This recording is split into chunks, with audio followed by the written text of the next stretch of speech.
dikasih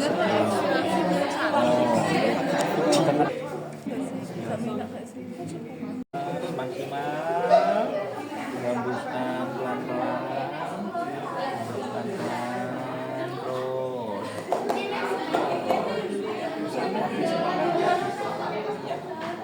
tarik nafas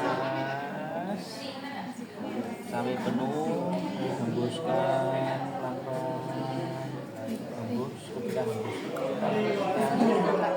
menekan diafragma ke arah permukaan ya. Jadi ini bagian ini itu menekan diafragma ke arah proksimal. Oke. Ini kan ada kostan cekungan ini kan? Nah, di sini. Yang sekop tadi juga. Sekop ya. Nah nih, jangan di kostanya sakit. Ya kan? Ini kan kosta kan tengah sini kan ada cekungannya kan? Nah, di sini. Area yang akan di MLD. Kalau areanya sebelah kanan ya terapis sebaiknya sebelah kanan supaya lebih ergonomis, mudah menjangkau area yang diterapi. Kalaupun misalkan pasiennya terlalu jauh, maka pasien bisa kita minta bergeser ke kanan. Sedikit lagi. Iya ya, oke. Yang kedua, posisi pasien kepala harus lebih tinggi dibandingkan bagian manapun. Karena ketika nanti kepala lebih rendah, yang dikhawatirkan terjadi reflux.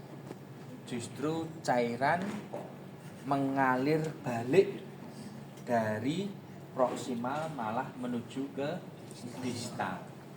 Ya, itu yang dikhawatirkan. Besok ketika ujian praktek, kalau saudara memposisikan seperti ini, adalah posisi prosedur masas kan? Seperti ini otomatis saudara tidak lulus di MLD. Ya, kalau di masas urusannya masas. Di MLD seperti ini berarti kita sedang mengambil resiko nanti cairan ketika kita alirkan ke sini justru cairan menjadi reflux. Kenapa? Karena ini ada cairan ini yang posisinya lebih tinggi. Oke ya. Jadi harus diambil. Harus disingkirkan, posisi kakinya relax. Relax aja. Oke. Nah. Oke. Posisinya relax karena limfe itu kerjanya dipengaruhi oleh saraf parasimpatis, maka situasinya harus dalam keadaan yang parasimpatis. Ya, contoh misal bisa jadi diiringi dengan musik yang lembut. Ya, lembut. Mungkin dengan aromaterapi misalkan. Tapi kalau diiringi dengan musik hardcore ya sih. Wow. Parah. Nah, itu nanti kacau gitu kan, kacau. Tetapi selama sesi MLD pasien tidak boleh tidur. Tapi kalau Pak tiba-tiba gimana Pak? Kita bangunkan.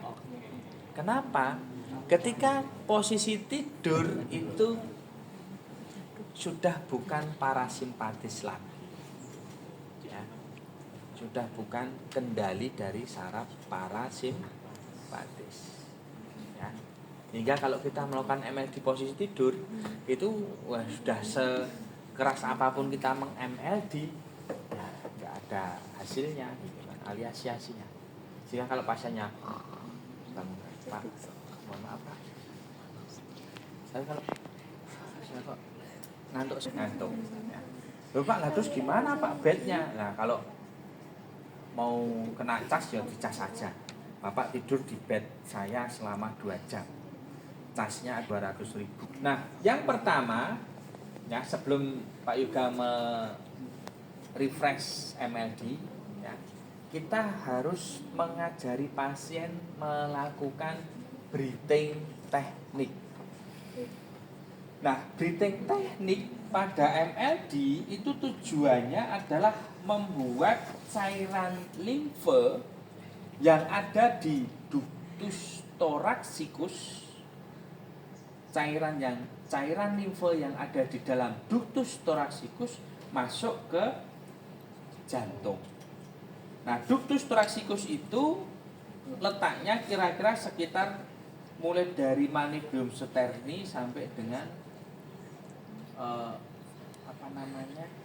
diafragma, ya, sampai dengan diafragma, ya, bentuknya memanjang seperti ini. Oke. Nah, kalau diafragma ini diafragma berkontraksi berarti kan mendatar, maka ductus thoraxicus ini akan tertarik memanjang. Nah, ketika ductus thoraxicus tertarik memanjang berarti ada fase pengisian. Setelah diafragma rileks berarti ekspirasi, maka itu adalah fase dorongan. Yang kita kosongkan, nah, tambah satu lagi prinsip yang ketiga adalah proximal pre-treatment. Bagian yang proksimal kita treatment terlebih dahulu. Bagian proksimal, pembuluh limfe yang lebih proksimal, kita drainase terlebih dahulu. Nah, kalau kita mau mendrainase bagian tubuh, yang paling proksimal adalah ductus thoraxicus, ya. Nah, ductus thoraxicus cara mendrainasenya dengan melakukan breathing teknik. Breathing teknik caranya satu, bentuk tangan fisioterapis menjadi sendok atau scoop, ya, scoop. Ini ya, nanti gerakannya adalah gerakan scoop, ya, menyendok seperti ini. Kalau saudara ada yang hobi ke gelato, berapa scoop Kak? 3 scoop 35.000. Ya. Scoop ini kita letakkan ada di bagian diafragma pasien. Diafragma itu sejajar kurang lebih pada kosta 8. Yang bawah ini adalah kosta 10. Berarti 2 di atasnya. Oke?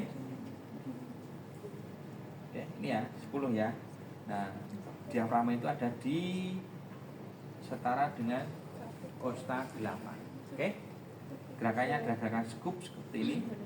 Kita lakukan scoop ketika pasien ekspirasi, sehingga kita harus merasakan, ya, kita harus bisa merasakan kapan pasien inspirasi dan kapan ekspirasi, ya, supaya pasiennya tidak tercemar hujan deras. Pasiennya boleh noleh ke sisi yang berlawanan dengan saya. Ya, pasien nggak bawa payung, ya, oke, ya, mulai sana saja, oke, ya. Nah, kita tekan dulu, ya, tekan. Nah, kemudian kita ikuti pasiennya inspirasi dan ekspirasinya. Ketika pasien inspirasi, tekan lalu scoop. Ya. Nah, ketak inspirasi rileks, kemudian ekspirasi scoop. Ya. Dan scoop. Dan scoop.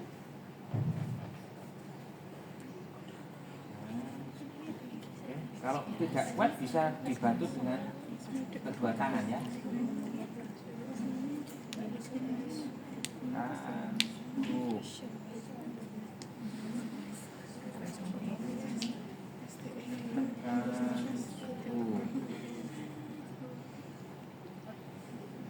Tekan scoop. Diulangi berapa kali? Diulangi 10 kali. Ya? Sampai sini paham? Oke. Nah, berikutnya adalah setelah scoop, udara di seluruh bumi ini masuk ke paru-parunya pasien. Oke, ya. Masukkan seluruh udara yang ada di bumi ini masuk ke seluruh rongga paru-paru, ke semua alveolus pasien. Ditahan 2 detik, setelah itu dihembuskan. Ketika menghembuskan, keluarkan seluruh udara yang ada di paru-paru ini kembali ke bumi. Ya kan? Dikeluarkan semuanya. Keluh kesah, sakit hati, putus asa, keluarkan semuanya beserta dengan udara ekspirasi sampai habis. Gitu ya. Oke, saya berikan apa-apa. Yuk.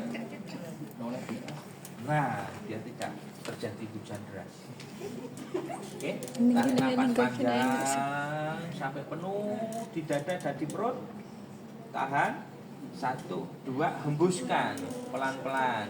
Hembuskan, ketika menghembuskan pelan-pelan kita tekan diafragma pasien dan lalu dorong ke arah proksimal. Tahan. 1, 2. Tarik nafas panjang sampai penuh udaranya ke paru-paru dan perut.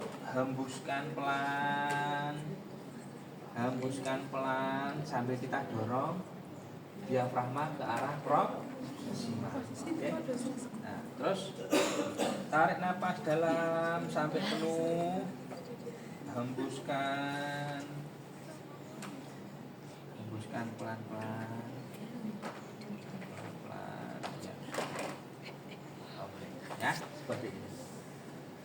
Diulang berapa kali? 10 kali. 10 kali. Ada pertanyaan?